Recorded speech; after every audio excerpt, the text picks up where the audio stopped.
నమస్తే. ఇన్నాళ్ళు నన్ను సపోర్ట్ చేస్తూ, ఎంకరేజ్ చేస్తూ మీ ప్రేమని నాకు అందిస్తున్న ప్రతి ఒక్కరికి కృతజ్ఞతలు. అలాగే ఈ వీడియో కూడా ఖచ్చితంగా మీకు ఉపయోగపడుతుంది. లైక్, షేర్ అండ్ సబ్స్క్రైబ్ చేసి మీ సపోర్ట్‌ని నాకు అందించండి. అలాగే ఈ వీడియో పట్ల మీకున్న అభిప్రాయాన్ని కామెంట్ సెక్షన్‌లో కామెంట్ చేసి తెలియజేయండి. ఇప్పుడు వీడియోని చూద్దాం. నమస్తే. Welcome to our channel. నేను పద్మిని. ప్రస్తుతం మనతో పాటు ప్రముఖ ఆధ్యాత్మికవేత్త, వాస్తు జ్యోతిష పండితులు నెట్టెల ఫణి భాస్కర్ శర్మ గారు మనతో పాటు ఉన్నారు. మాట్లాడదాం. నమస్కారం అండి. బాగున్నారా? నేను బాగున్నానండి. నర్మదా పుష్కరాలు వస్తున్నాయి అంటే దాని అర్థం గురువు మారుతున్నారు అని.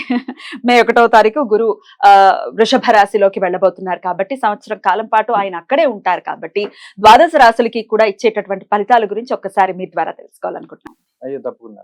గురుడు అంటే సంక్రమణం అనేటువంటిది కొన్ని గ్రహాలకి మాత్రమే చెప్పారు. ఉదాహరణకి రవి మార్పు ఉందనుకోండి, మేషం, కర్కాటకం, లేకపోతే తుల, లేకపోతే మకరం, ఈ సంక్రమణాలకి ప్రాధాన్యత ఎక్కువ. కర్కాటక సంక్రమణం దక్షిణాయనం, మకర సంక్రమణం ఉత్తరాయణం, అలాగే తులా సంక్రమణంలో ఉన్నప్పుడు కార్తీక మాసం, మేష సంక్రమణంలో ఉన్నప్పుడు వైశాఖ మాసం, చాలా ప్రాశస్త్యమైనటువంటి రోజులు. అలాగే మకరంలో ఉన్నప్పుడు కూడా ఈ కావేరీ నదిలో స్నానం చేయమంటారు. మరలా అటువంటి ప్రాశస్త్యం కలిగిందే గురుడి యొక్క మార్పు. ఈయన ఇప్పుడు మేషరాశి నుండి వదిలిపెట్టి కృత్తిక నక్షత్రం 2వ పాదమైనటువంటి వృషభ రాశిలోకి ఆయన సంచారం చేస్తూ ఉన్నారు. గురుడు మార్పు అనేటువంటిది చాలా ముఖ్యం. ఎందుకంటే ఈ దేవగురు అయినటువంటి బృహస్పతి ఒక రాశిని వదిలిపెట్టి వేరే రాశిలోకి వెళ్ళినప్పుడు ఈ నది అనేటువంటి దానికి ప్రాముఖ్యత వస్తుంది. ఎలా దానికి అనుసంధానం అయ్యింది అంటే పూర్వపు కాలం ఋషులు ఏం చేశారంటే ఏ నదిలో ఎప్పుడెప్పుడు శక్తి ఉంటుంది అనేటువంటి దాన్ని పసిగట్టి అది ఒక గ్రహం మార్పు ద్వారా కలుగుతుంది అనేటువంటి దానికి అనుసంధానం చేసుకుంటూ వచ్చారు. ఇప్పుడు తులారాశిలో రవి ఉన్నప్పుడు కావేరీ నదిలో చేసినటువంటి స్నానానికి ప్రాముఖ్యత ఎక్కువ. ఆ శక్తి అంతా ఆ నదిలో ఉంటుంది. అలాగే మకర సంక్రమణం జరిగినప్పుడు ప్రయాగలో చేసేటువంటి స్నానానికి ప్రాశస్త్యం ఉంటుంది. అలా ఒక్కొక్క కాలానికి సంబంధించినటువంటి రహస్యాన్ని వాళ్ళు గ్రహానికి ముడిపెట్టి చెప్పారు. ఇప్పుడు గురుడు ఉన్నారు, యజన కీర్తి గృహ కాంచన పుత్ర వస్త్ర అశ్వాది కారకుడు గురుడు. ఆయన చాలా కారకత్వాలు ఇస్తారు. గురుడు జాతకంలో బాగా లేకపోతే నీచని పొంది ఉంటే అసలు సంతానమే కలగదు అని. సో ఒక్కొక్కళ్ళ జాతకంలో గురుడు నీచపడి ఉన్నా, గురుడు ఇబ్బంది పెట్టే స్థానాల్లో ఉన్న సంతానం అనేటువంటిది కూడా ఆలస్యం అవుతుంది. నర్మదా నదికి ఒక శక్తి వస్తుంది. ఎప్పుడు 1వ తారీఖు నాడు మధ్యాహ్నం 1 గంట, సరిగ్గా 1 గంటకి ఆయన వృషభ రాశిలోకి అనగా కృత్తిక 2వ పాదంలోకి వెళుతున్నప్పుడు ఆ ముక్కోటి దేవతలు వచ్చి ఆ నర్మదా నదిలో స్నానం చేస్తారు. ఆ స్నానం చేయడం అంటే ఎందుకు చెప్పారంటే ఆ విషయాన్ని, ఆ నదికి ఆ శక్తి వస్తుంది అనేటువంటి విషయాన్ని చెప్పడం జరిగింది. సో ఎప్పుడైతే ఆ పుష్కరుడు ప్రవేశించినటువంటి టైం నుండి మనం స్నానం చేస్తామో 12 రోజుల ఎఫెక్ట్ ఉంటుంది కాబట్టి ఈ 12 రోజుల పాటు ఆ నదికి ఒక ప్రత్యేకమైన పవర్ ఉంటుంది. అందులోనూ అఘమర్షణ స్నానం అనేటువంటిది చెప్పారు. అనగా ఏదైనా ఒక నదికి గాని, పుణ్యనదికి గాని, పుష్కరానికి గాని వెళ్ళినప్పుడు సంకల్పపూర్వకంగా స్నానం చేయాలి. సంకల్పం చెప్పుకోకుండా చేస్తే అది మలమర్షణ స్నానం అవుతుంది. అంటే శరీరాన్ని శుద్ధి చేసుకోవడమే అవుతుంది కానీ అఘమర్షణ ప్రయోజనం ఉండదు. ఎలా సంకల్పం చెప్పుకోవాలి? ఉదాహరణకి మనం అక్కడికి వెళ్ళినప్పుడు మన జన్మాంతరాల్లో చేసినటువంటి పాపాలను పోగొట్టుకోవడానికి మయ ఆలోచిత అనాలోచిత సమస్త దుష్కర్మ దోష నివారణార్థమనో, లేకపోతే జనరల్ గా మనం ప్రతిరోజు చెప్పుకునేటువంటి సంకల్పం ఏదైతే ఉంటుందో ఆ సంకల్ప పూర్వకంగా చెప్పాలి. అలాగే మనం ఇప్పుడు ఏం చెప్తాం, మేము గోదావరి జిల్లాలో ఉంటే మేరోహ దక్షిణ దిగ్భాగే శ్రీశైలసి ఈశాన్య ప్రదేశే అంటాం.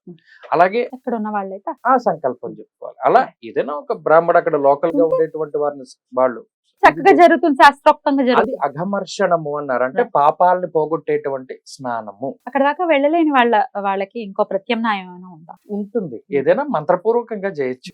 గంగే యమునే కృష్ణ గోదావరి సరస్వతి మనం చెప్తాం. లేదా అక్కడికి వెళ్ళిన శక్తివంతులు ఎవరైతే ఉంటారో వారు చాలా మంది ఇప్పుడు సహాయం చేసే ప్రవృత్తి ఉన్నారు. వాళ్ళు ఆ నీళ్లు పోసుకోవచ్చు, సంకల్పం చెప్పుకోవచ్చు. ఏదైనా ఆ నీళ్లకి 12 రోజులు ఆ శక్తి ఉంటుంది కాబట్టి ఇంట్లో అయినా సరే చేయొచ్చు. అద్భుతం. ఇది పుష్కరానికి సంబంధించినటువంటి అంశం. అయితే మరి గురువు మారుతున్నారు కాబట్టి ఎట్లాంటి రిజల్ట్స్ ఇవ్వబోతున్నారు? మరి మేషరాశి వారికి ఈ సంవత్సరం కాలం పాటు ఎలా ఉండబోతుంది? మేషరాశి వారికి గురుడు 2వ స్థానంలోకి సంచారాన్ని చేస్తారు. 2వ స్థానం అంటే మణిర్ముక్త ఫలం స్వర్ణం రత్నధాతు కదంబకం యానికానిచ సర్వాణి ధనస్థానాద్వి నిర్ణయ. శ్లోకంలో చెప్పిన విధానంలో దీని ధనస్థానం అన్నారు. ఇదే నేత్రస్థానము, ముఖస్థానము, కుటుంబ స్థానము, వాక్ స్థానము, ఇన్నన్నిటికీ సంబంధించిన స్థానం. అందులో దేవగురువైన బృహస్పతి ఉండడం చాలా అదృష్టం.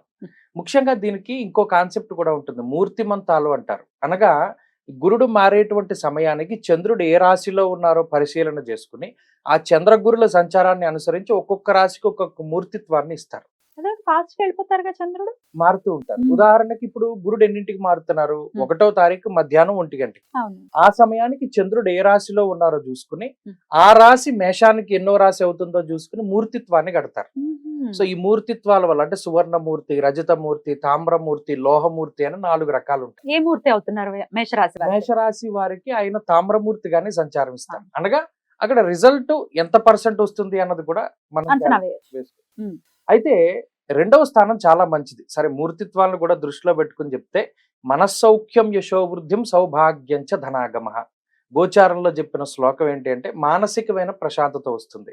అది ధనస్థానం కాబట్టి గురుడు చాలా గొప్ప గ్రహం.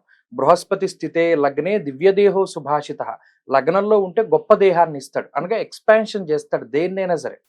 చెడైతే చెడుని ఎక్స్పాన్షన్ చేస్తారు, మంచి అయితే మంచిని చేస్తారు. Right. ఇప్పుడు 2వ స్థానంలో గురుడు ఉండడం, గురుడు వాక్కారకుడిగా చెప్తారు.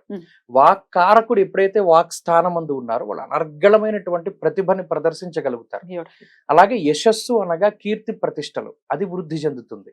అలాగే ఆదాయం అభివృద్ధి చెందుతుంది. ఇందాక గురుడికి చెప్పిన కారకత్వాలు యజన, కీర్తి, గృహ, కాంచన, పుత్ర, వస్త్ర, అశ్వాది కారకుడు కాబట్టి ఎవరైనా వివాహం కానటువంటి వారికి వివాహం జరిపించడం, అలాగే సంతానం కలగడం, అలాగే బంగారాన్ని కొనుగోలు చేయడం, వాహనాలను కొనుగోలు చేయడం, అలాగే యజ్ఞయాగాది క్రతువులను చేయడం, లేదా వాళ్ళు ఏదైనా ఈ మాటలకి సంబంధించిన ఫీల్డ్స్ కొన్ని ఉంటాయి. ఉదాహరణకి ఇప్పుడు ఈ సోషల్ మీడియాలో ఎవరైనా యాంకరింగ్ చేసేవాళ్ళు, లేదా ఏదైనా కళలకి సంబంధించిన వృత్తులు ఉంటాయి, వాళ్ళందరూ విశేషమైనటువంటి లాభాన్ని పొందుతారు, జనాకర్షణ కలుగుతుంది.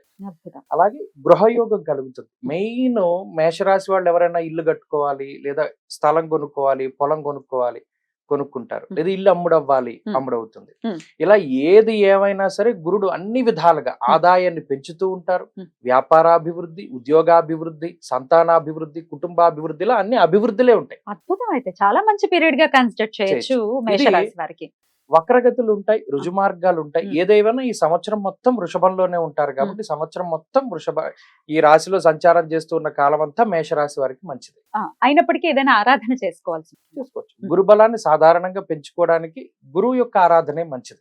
ఇక్కడ గురువులు అంటే వారి యొక్క గురువులు, లేదా తల్లిదండ్రులు, లేదా వాళ్ళ కుల గురువులు, లేదా వాళ్ళ వృత్తిలో గురువులు, లేదా దైవాన్ని చూసుకుంటే దత్తాత్రేయ స్వామి వారి దగ్గర నుండి దక్షిణామూర్తి వరకు అందరూ గురు స్వరూపం.